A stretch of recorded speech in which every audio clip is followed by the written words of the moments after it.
nag-ahit ng burnik.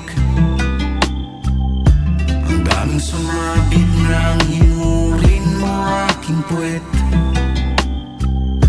Sorry na baby kung di nag-ahit ng burnik. Ang daming sumabit nang hinurin mo aking puwet. Sorry na kasi, di bali next time ako naman kakain ng puwet mo.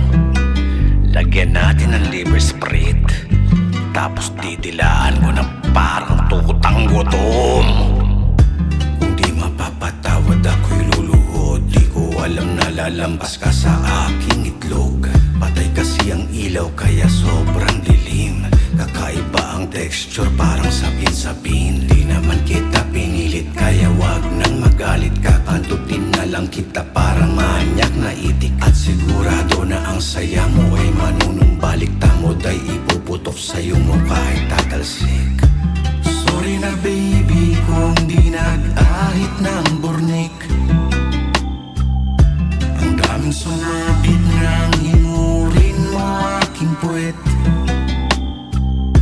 Sorry na baby kung di nag-ahit ng burnik. Ang daming sumabit nang hinurin mo aking puwet.